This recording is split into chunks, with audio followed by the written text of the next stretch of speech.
start by congratulating the Prime Minister on his election victory. And as he takes on his formidable task, he and his family deserve the good wishes of all of us in this House. Now, in our politics, we can argue vigorously, as the Prime Minister and I did over the past 6 weeks, but still respect each other. Cuando empezaron a llegar los resultados de las elecciones generales británicas de este jueves, el político laborista escocés Jim Murphy hizo un comentario revelador. Murphy, que llevó al Partido Laborista a una aplastante derrota en Escocia allá por 2015, se alegró de que el Partido Nacional escocés obtuviera tan malos resultados esta vez. No solo perdieron votos frente a los laboristas directamente, sino que también los perdieron frente a los no votantes. Y en política es mucho más difícil volver a darle energía a la gente que se fue y que se convirtió en un no votante. Murphy apenas podía ocultar su emoción ante la idea de que la gente se desvinculara por completo de la política electoral. Su partido llegó a lo más alto del poder gracias a un maremoto de apatía. Alcanzando el 60%, la participación bajó más de un 7% respecto de las últimas elecciones de 2019.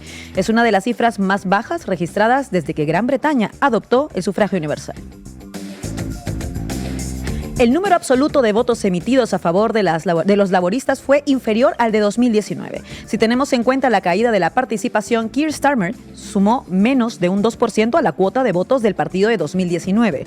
El resultado final de los laboristas, un 33,7%, estuvo muy por debajo de la media de votos de los laboristas bajo el liderazgo de Jeremy Corbyn, por no hablar del 40% que obtuvieron en 2017. Sin embargo, Starmer obtuvo una aplastante mayoría de escaños en la Cámara de los Comunes gracias al hundimiento de los conservadores y al sistema electoral británico de el ganador se lo lleva todo. En palabras del experto en sondeos John Curtis, esto se parece más a unas elecciones que perdieron los conservadores que a unas que ganaron los laboristas. La cuota de voto Tory cayó un 20%. En 2019, el partido del Brexit de Nigel Farage retiró a cientos de candidatos para dejarle a Boris Johnson el camino despejado hacia la victoria.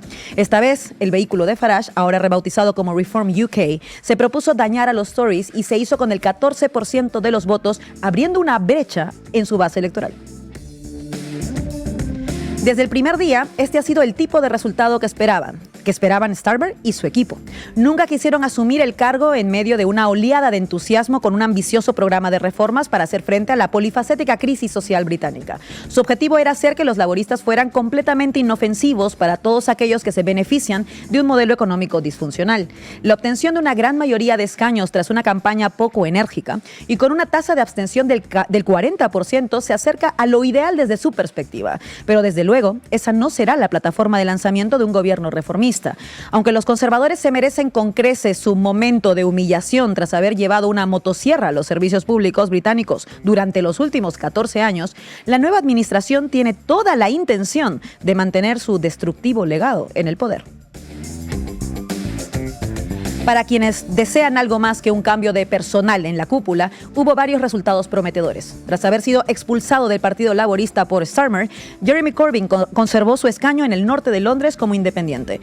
Corbyn estará acompañado en la Cámara de los Comunes por otros 4 independientes que arrebataron sus escaños a los laboristas tras realizar campañas que ponían de relieve el respaldo de Starmer a los crímenes de guerra israelíes en Gaza. Otros independientes pro-palestinos estuvieron a punto de ganar, como Lian Mohammad, a quien le faltaron 500 votos para desbancar al secretario de Sanidad en las sombras, el laborista Wes Streeting. Habría sido un gran logro para Mohammad desbancar a Streeting, una figura egoísta y calculadora que ha manifestado su deseo de acelerar la privatización del Servicio Nacional de Salud. Pero en cualquier caso, debería estar orgulloso de su actuación. Incluso el propio Starmer se enfrentó en su circunscripción londinense al desafío del antibelicista Andrew Feinstein.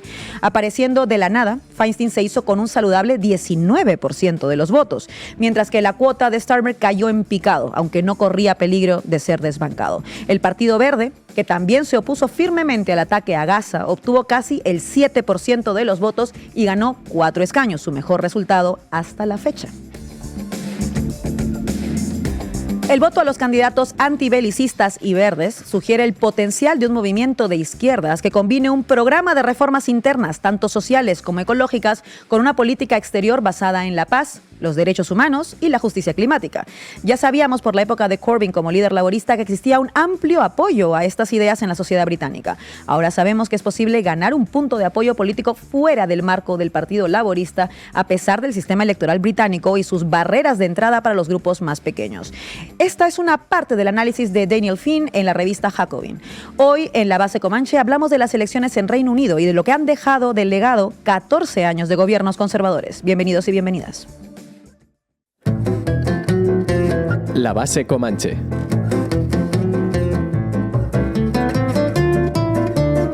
Hablamos de Reino Unido. Buenas tardes, Robert. ¿Qué datos nos tienes hoy?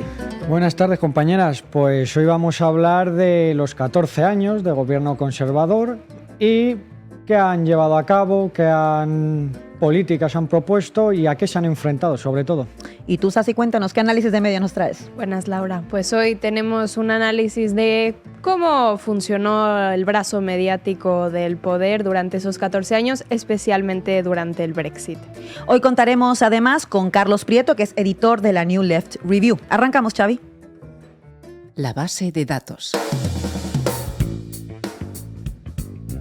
Robert, buenas tardes. Buenas tardes. 14 años de gobiernos conservadores dan para mucho que comentar, pues desde 2010 los Tories han liderado el gobierno de Reino Unido, gestionando la crisis de 2008, el referéndum de independencia de Escocia, el Brexit, la crisis por la pandemia del COVID-19, incluso la muerte de la reina Isabel II. Una etapa conservadora que comenzó en 2010 tras 13 años de gobiernos laboristas, liderados por Tony Blair y Gordon Brown. Estos, a su vez, sucedieron a 18 años de gobiernos conservadores liderados por la dama de hierro y referente del feminismo neoliberal, Margaret Thatcher y John Major, lo que demuestra que el sistema político de Reino Unido es favorable a largos periodos de gobierno e inherente al bipartidismo. Y Robert, ¿cómo han sido estos 14 años de gobiernos conservadores?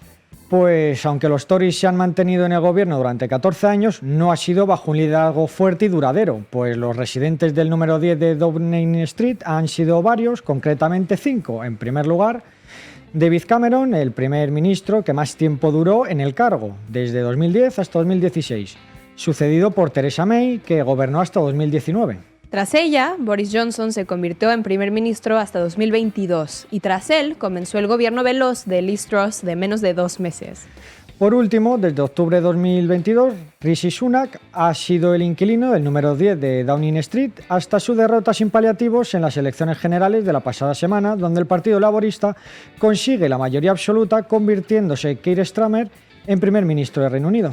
Un líder de los laboristas descafeinado, con escasos matices progresistas, ha mostrado en diversas ocasiones su apoyo a Netanyahu y el genocidio perpetrado en la Franja de Gaza y ha desechado las propuestas más izquierdosas que le llevaron a liderar el Partido Laborista, como la nacionalización de los sectores estratégicos. Hay que señalar que Starmer es el sucesor de Jeremy Corbyn al frente del partido, siendo este último un perfil más de izquierdas y por lo que Starmer se comprometió a mantener alguna de las propuestas que Corbyn había propuesto, como la que ha mencionado Sassi respecto a la nacionalización de sectores estratégicos. Pero las promesas son, y allá se quedaron, pues como el líder de los laboristas, Starmer ha purgado a todo el sector favorable a Corbyn, tildándoles de antisemitas por sus posturas antigenocidio y antisionismo. ¿Y qué medidas han llevado a cabo cada gobierno conservador de estos 14 años? Pues bien, Laura, comencemos con David Cameron. Ganó las elecciones generales de 2020, pero no consiguió la mayoría absoluta, por lo que tuvo que pactar con el Partido Liberal Demócrata.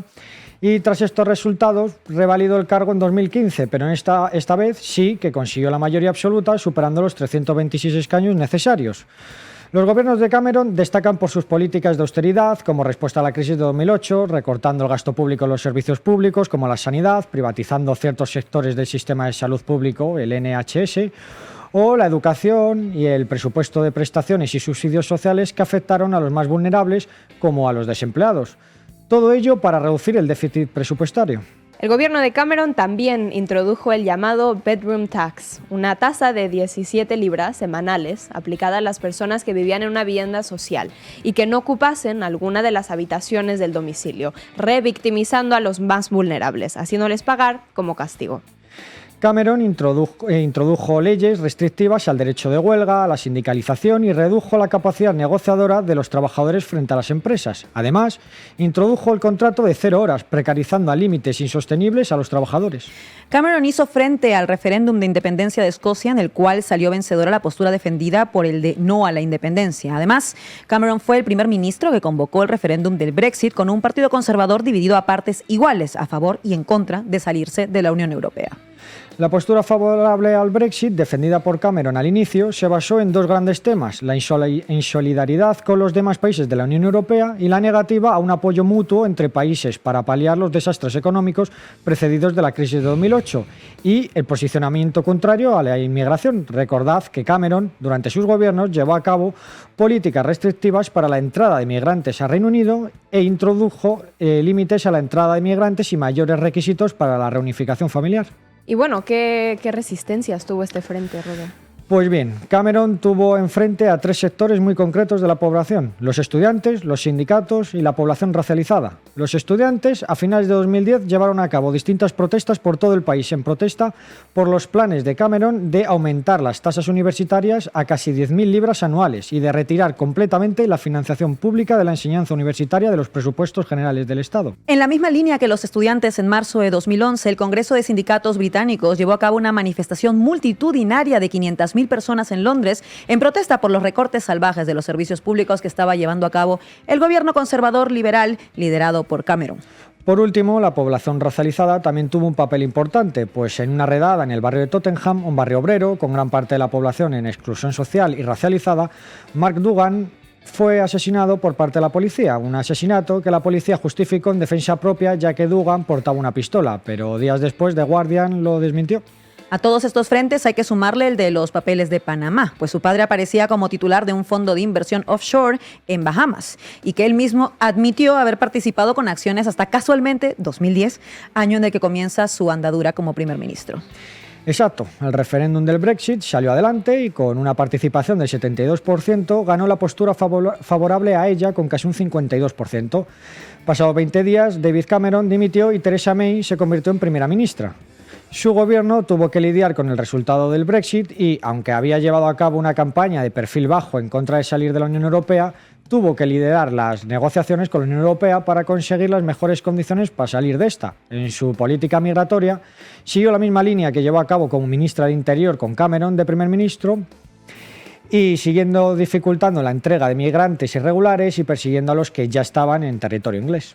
En materia económica siguió con las mismas políticas que su antecesor, socavando aún más la calidad de los servicios públicos, como por ejemplo la reconversión de escuelas públicas en academias privadas, y la calidad de vida de la población más vulnerable, destacando la inoperante acción en políticas de vivienda, en un contexto en el que los alquileres eran imposibles de asumir y la oferta de viviendas asequibles era nula. En materia de derechos laborales y sindicales, continuó con las políticas de Cameron, socavando derechos de organización y de huelga. Y respecto a la política exterior, uno de los aspectos más criticados de su mandato fue que Reino Unido continuó y expandió la venta de armamentos a países como Arabia Saudita, donde no se respetan los derechos humanos, y además mientras se estaba llevando a cabo la invasión en territorio yemení. Y bueno, al siguiente gobierno, ¿qué tal le fue, Robert? El siguiente fue Boris Johnson, uno de los perfiles más favorables al Brexit. Durante su mandato se efectuó la salida de Reino Unido de la Unión Europea, siendo muy criticado desde los postulados de izquierdas por el acuerdo definitivo en el que desprotegía los derechos de los ciudadanos británicos en la Unión Europea y, a la inversa, también a los europeos en Reino Unido.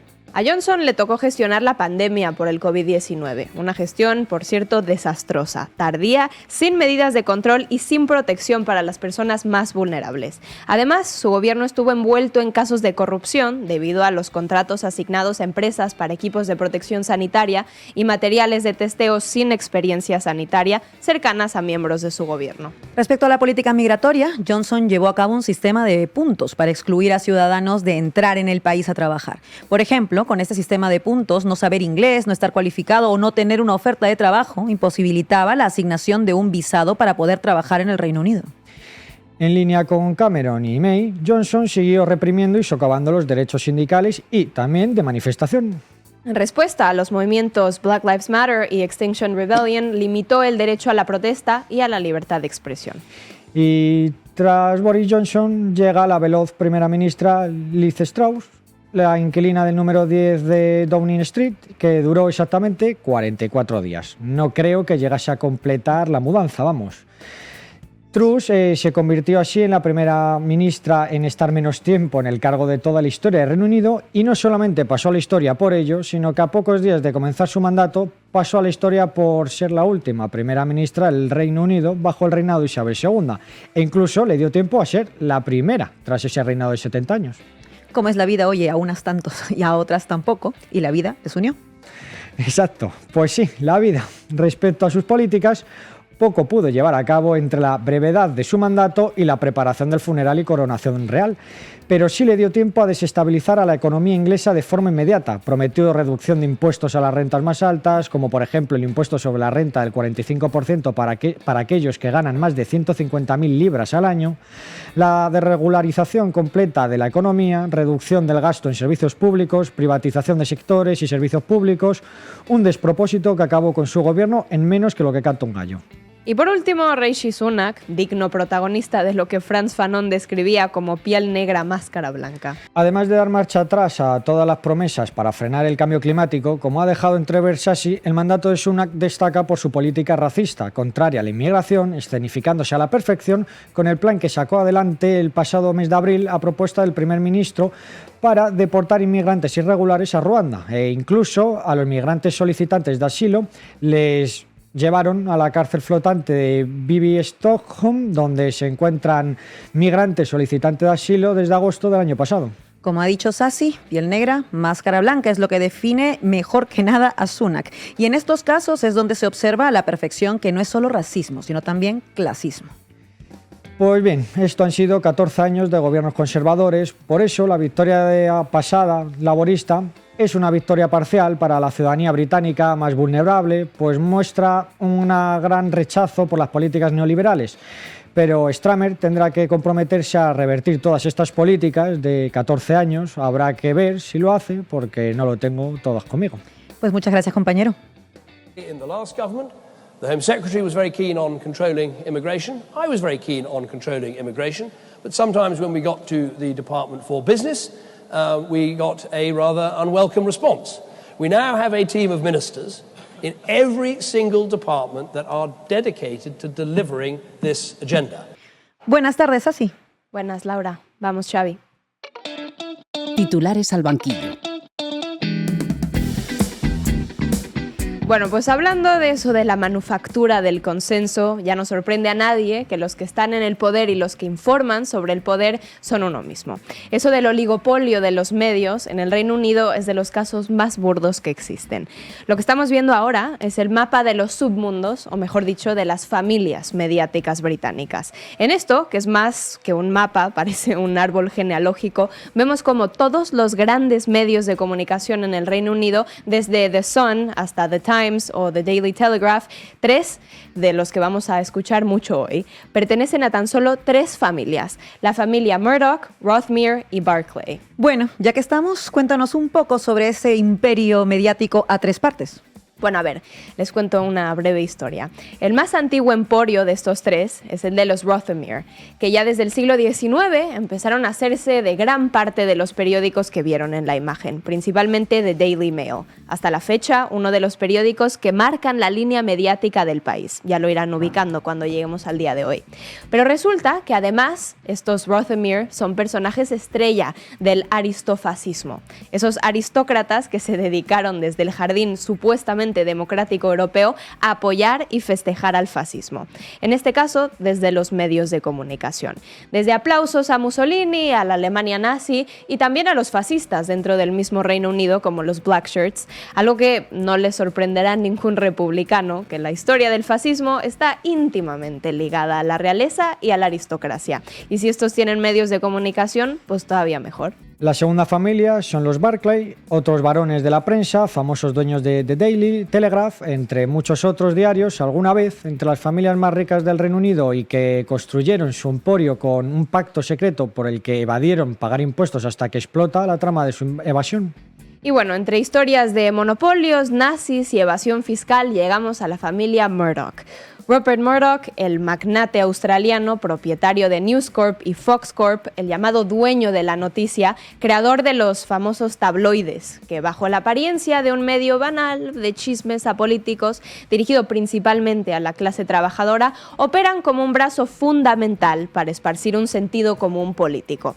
Por ejemplo, The Sun, el tabloide de Murdoch, fue esencial para impulsar la guerra de Irak y de Afganistán. Entre un comentario sobre los vestidos de la reina y chismes de actrices, tenía que haber una portada señalando a Saddam Hussein como la maldad encarnada y realzando a los soldados británicos como los garantes de la democracia mundial.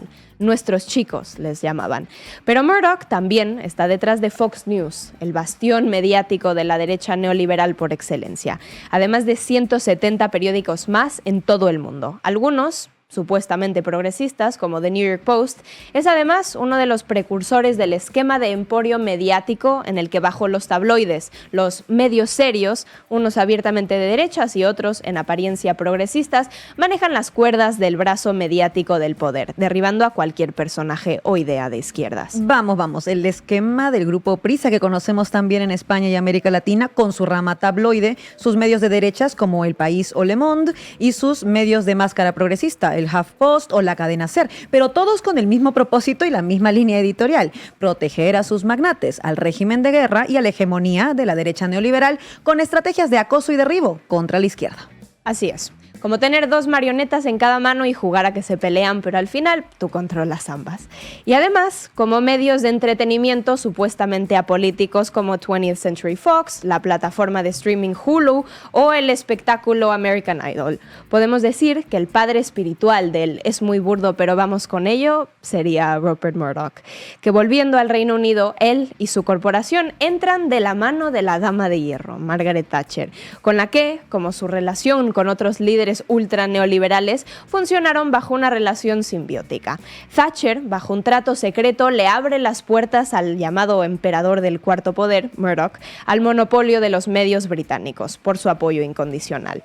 Pero bueno, ya que vimos cuáles son las fichas maestras del juego mediático británico, vamos a ver cómo se movieron para imponer y luego festejar estos 14 años de gobiernos conservadores, especialmente en los años del Brexit. Y bueno, todo empieza con las férreas campañas de The Sun y The Daily Mail, principalmente, que ya les sonarán, de Lord Rothermere y Rupert Murdoch, contra Gordon Brown, el último primer ministro laborista forzado a renunciar en 2010. Y hablando de esta campaña de desprestigio, estos medios instauran una nueva estrategia, la de partir de los puntos de crítica de la izquierda para lograr un objetivo de derechas. The Sun, por ejemplo, se apalancó del descontento dentro de la misma izquierda por la gestión de la crisis del 2008 del primer ministro Brown, que con sus rescates heroicos a los grandes bancos priorizó las instituciones financieras por encima del pueblo, protegiendo a los bancos con plena impunidad y exacerbando la desigualdad. Y la cobertura de estos medios se basó en pintar al líder laborista como desconectado del pueblo, una crítica que perfectamente se podía haber hecho desde la izquierda, pero que desde la derecha funcionaron para cambiar los papeles y pintar a los conservadores como el verdadero partido del pueblo. Esta campaña logra la victoria de David Cameron, el primer ministro que inaugura estos 14 años de gobiernos conservadores. Así es, un mandato protagonizado por privatizaciones masivas, radicalizando las políticas de austeridad a tal grado que miles se vuelven completamente dependientes de la caridad de los famosos bancos de alimentos para poder sobrevivir siquiera. Algo que la prensa pintó como una medida milagrosa para empoderar a las comunidades locales, pero que en realidad era una medida de circo para justificar el desmantelamiento de todo lo público con caridad. Pero a la par, y donde se fue la cobertura mediática en este mandato, es el fenómeno que se apodera de la agenda: el Brexit. Un fenómeno que no surge de la nada, pero que se exacerba desde el inicio del mismo Tratado de Maastricht, del que nace la Unión Europea ya en 1993. Desde ese año hasta el Brexit, todos los referéndums que le preguntaban al pueblo europeo acerca de la Unión Europea tuvieron como resultado un rotundo rechazo. Todos menos el de España de 2005. Eso es. Y en este clima, y bajo el ala del UKIP, el partido independentista de Reino Unido, el partido alternativo de derechas creado en el mismo 1993 bajo la oposición a la UE, es que se empieza a cacarear sobre el llamado Brexit, un término que no gana verdadera relevancia hasta que un personaje entre en escena, Nigel Farage, el que fuera líder del UKIP y hasta la fecha de las figuras más influyentes de la política británica. Y si es que este entra en escena, se debe a la prensa. Este hecho solo ilustra perfectamente la jerarquía del poder político. Esos mismos medios que siempre habían apoyado lealmente al Partido Conservador, ahora decidieron que David Cameron, con su popularidad en picada y sus posiciones pro Unión Europea, les estorbaba y debían instrumentalizar en vez a Farage. Los varones de la prensa británica siempre pertenecieron a ese euroescepticismo de élite, desde mucho antes que el Brexit se acuñara.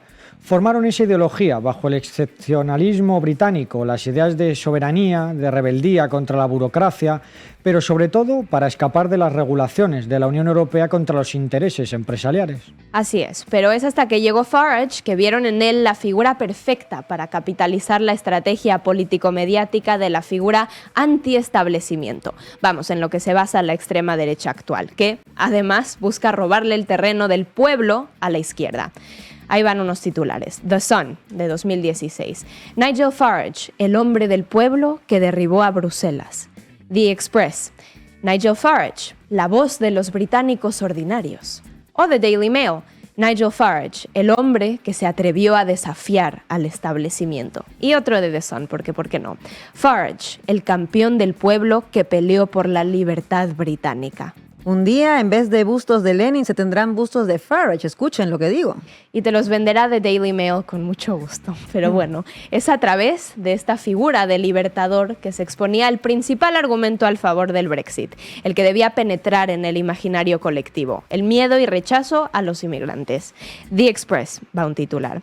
Los migrantes sí roban nuestros trabajos. Británicos pierden contra los trabajadores foráneos, dice estudio oficial. Pero bueno, yendo más allá de la prensa conservadora, la progresiva mediática también participó en esta campaña de odio. Ahí va BBC. Nuevos migrantes de la UE le cuestan 5 billones de libras al Reino Unido, dice un reporte. Y pasando de la pseudociencia a la prensa más amarillista, The Daily Britannica. Detengamos la invasión. Migrantes arruinan nuestras comunidades británicas. Todos los problemas del Reino Unido tenían que ser atribuidos a los migrantes. ¿Canalizado cómo? A través del rechazo a la Unión Europea. Por eso, Owen Jones, en ese momento parte del sector Remainer del Partido Laborista, abogando por quedarse dentro de la UE, decía que una victoria para el Leave, los que buscaban irse, sería una victoria para las fuerzas más reaccionarias de todo Reino Unido. Y es que, aunque el euroescepticismo de izquierdas también estaba en auge, con Syriza o Podemos, e incluso dentro del mismo Reino Unido con figuras como Jeremy Corbyn dentro del mismo Partido Laborista o desde el Partido Socialista de Trabajadores apoyando al Leave, el Brexit estuvo manufacturado y fue capitalizado por un partido conservador, con Boris Johnson a la cabeza, que instrumentalizando la difusión de Farage como portavoz del Brexit fue el que lo llevó a cabo finalmente. Y por la ultraderecha de Nigel Farage, que aunque ahora ha perdido el apoyo de la derecha mediática, está obteniendo relevancia desde el Parlamento Europeo con un partido que vira cada vez más a la extrema derecha, como uno de los pavimentadores silenciosos del camino de los fascistas actuales. Muchas gracias, Sasi. De nada, Laura. Flags, but we're going to wave you goodbye and we'll look forward in the future to working with you as sovereign. If you disobey the rules, you get cut off. Could we please remove the flags? Hoy contamos con Carlos Prieto, editor de The New Left Review en español. Carlos, bienvenido a La Base Comanche. Gracias por la invitación. Empezamos con nuestra mesa de análisis.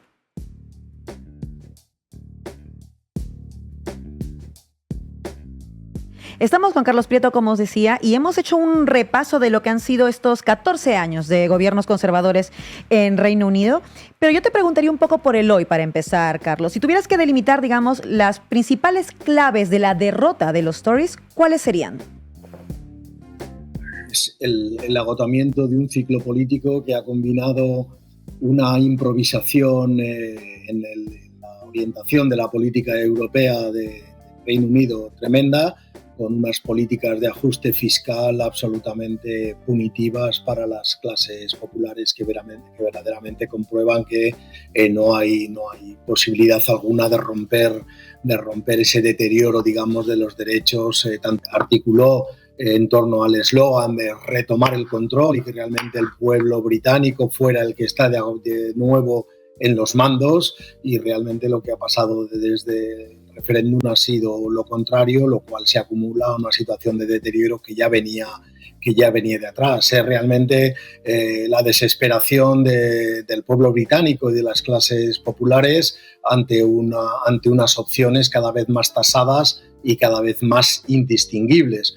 El Partido Laborista es muy débil durante estos años porque Blair y Brown son prácticamente la continuación incrementada y los conservadores que gobiernan en los gobiernos que habéis enumerado y que habéis analizado en el programa, que siguen a la salida del New Labour del gobierno británico, siguen exactamente rematando el mismo clavo y golpeando la misma línea de política económica y de políticas sociales. El Brexit aparece ahí como una solución aparentemente mágica con la aparición de Farage que comentabais ahora mismo, y eso se hunde también con los sucesivos gobiernos de Cameron, de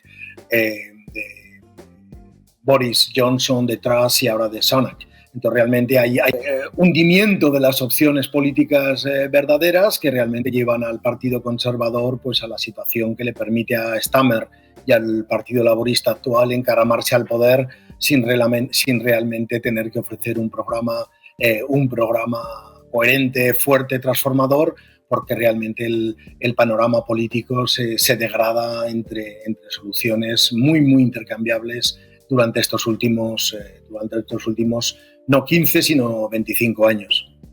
Robert. Buenas, Carlos. Esto último que estabas hablando del gobierno de Starmer, ¿no? De lo que han tenido que proponer, ¿no? Que con poco que propusiesen ya iba a diferenciarse de lo que ha ocurrido durante estos últimos 14 años. ¿Qué podemos esperar de este nuevo gobierno?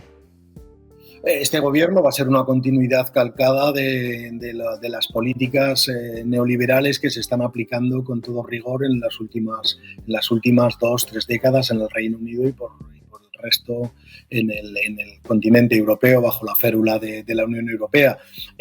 Starmer es un sujeto político que evoluciona claramente desde un centro izquierda moderado hacia un centro posiciones cada vez más derechistas. En cuanto a la política económica, no va a introducir ni grandes cambios en el reparto del poder entre el sector privado y el sector público, va a mantener el modelo fiscal que ha sido característico de los años del gobierno conservador, no va a realizar ninguna política de gasto público ambiciosa, ya se ha desdicho de su política, de transformación ecosistémica, del Green New Deal y de una aproximación más consciente a la enorme gravedad de la crisis laborista bajo su férula, implemente desde el gobierno lo que no ha querido criticar estando en la oposición. Va a ser un gobierno completamente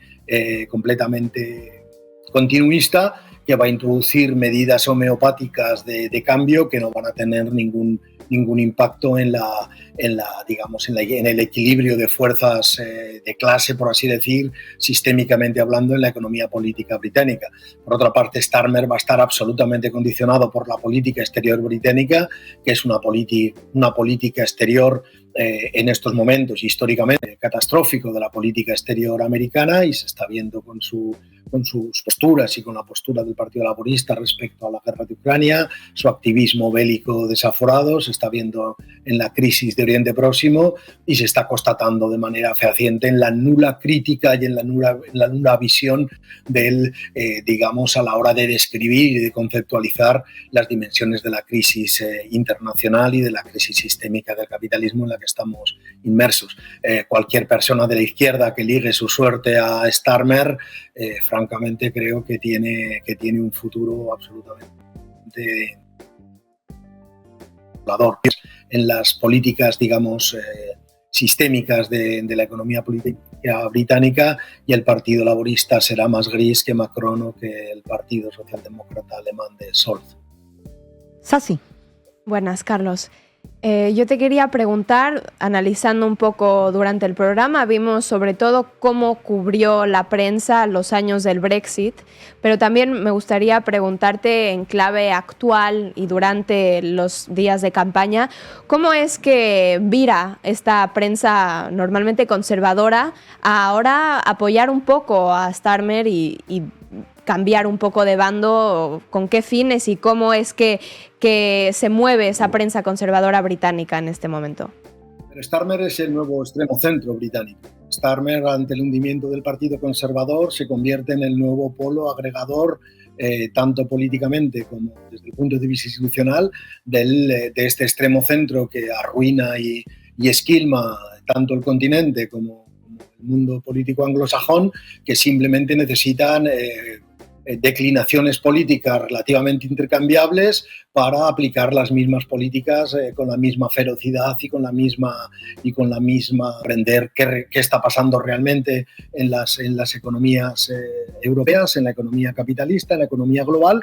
Entonces esta prensa o estos bloques mediáticos pues juegan su papel de eternamente o de una manera casi ya psicótica recrear el mismo extremo centro en diversas opciones políticas. Ellos saben que el Partido Laborista británico bajo Starmer está absolutamente purgado de cualquier veleidad izquierdista, que no va a haber ningún debate interno que permita poner la política en un grado de complejidad y en un grado de visión diferente, y en momentos se contempla como un juguete roto y como una alternativa absolutamente agotada.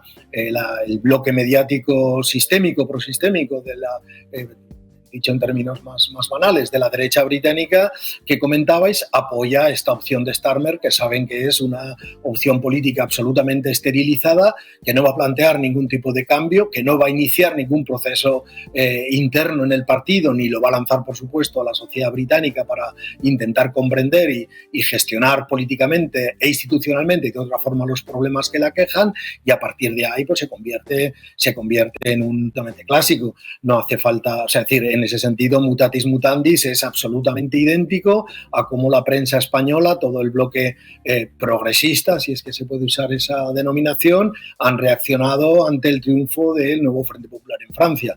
O mutatis mutandis también es exactamente igual al proceso de construcción de Giorgia Meloni como líder de un partido neofascista que resulta homologado como un socio fiable y un partido político que puede ser admitido al concierto de las naciones, ya dicho irónicamente, democráticas, y al concierto de las naciones del nuevo extremo centro europeo.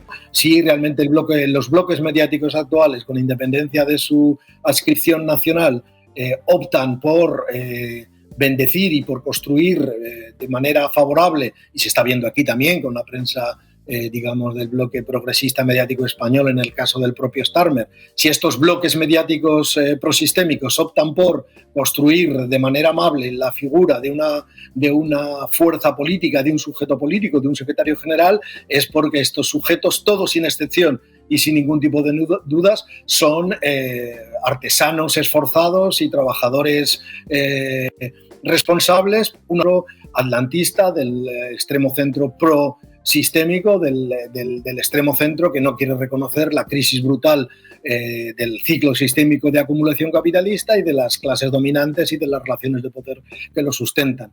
El caso de la construcción de Starmer en el ámbito mediático español o en el ámbito mediático británico es exactamente el vector que da la resultante de esta relación de fuerzas prosistémica absolutamente ciega y absolutamente incapaz de comprender la crisis en la que están metidas las formaciones sociales actuales. Decías, Carlos, que Starmer es el nuevo extremo centro, claramente su representante en la política británica. Y entonces te quiero preguntar por esta otra figura, Jeremy Corbyn. ¿Qué tipo de mensaje es el que envía el hecho de que Corbyn haya podido mantener su escaño por fuera del Partido Laborista? En mi opinión, envía un mensaje saludable y tonificante en la medida en que afirma que la izquierda no tiene por qué morir al palo de un partido mediocre, gris y extremista como es el partido de Starmer, en la medida que no quiere introducir ninguna medida medianamente crítica o de un leve corte antisistémico respecto en el Reino Unido. Están combinando en Europa, están combinando en la política global, que lo vemos cada día.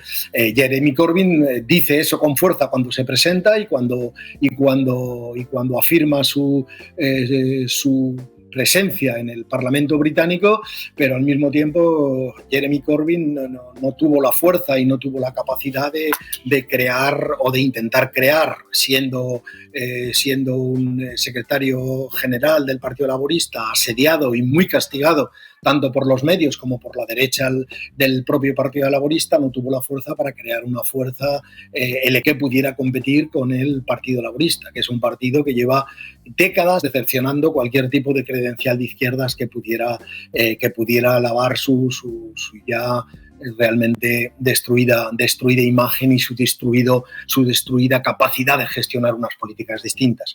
El periodo de Jeremy Corbyn fue heroico, fue una gran apuesta por su parte y hay que reconocerle el enorme valor y el enorme mérito que tuvo su Secretaría General y su corrimiento a la izquierda del Partido Laborista, y solo queda esperar que realmente un sujeto político, digamos, cuasi aislado en términos de organización de masas, pueda servir para crear organizaciones. Es el mismo problema mutatis mutandis en España o en Italia o en Francia, crear organizaciones y sujetos políticos capaces de competir en la esfera electoral y capaces de organizar la gran movilización que exige la crisis absolutamente aguda en la que nos hallamos inmersos en estas décadas y que solo va a acelerarse durante los próximos años. El hecho de que Corbyn esté ahora mismo en el Parlamento británico indica con claridad que esa posibilidad existe, que lo habéis dicho muy claramente, dando las cifras de participación electoral y los porcentajes reales obtenidos por el Partido Laborista de Starmer, que existe esa mayoría social que no se reconoce en absoluto en este juego de suma negativa de votar a los partidos del extremo centro en sus distintas versiones, que es necesario, digamos, de construir y directamente destruir esta variedad absolutamente espuria de propuestas políticas que no se alejan ni un milímetro del baricentro del extremo centro, y realmente el hecho de que Corbyn esté ahí nos invitaría a pensar que esa apuesta política de la izquierda inteligente en el Reino Unido, en Europa, etcétera. De optimismo que supone que Jeremy Corbyn mantenga el escaño y que también otros independientes hayan entrado también a tener una representación importante ahí. Ha sido Carlos Prieto, editor de la New Left Review. Muchas gracias, Carlos, por estar con nosotras en La Base Comanche. Un placer. Y nosotras ya llegamos al final del programa y les dejamos con un temazo de una banda que me gusta mucho, que es Sex Pistols, God Save the Queen. Hasta el próximo viernes.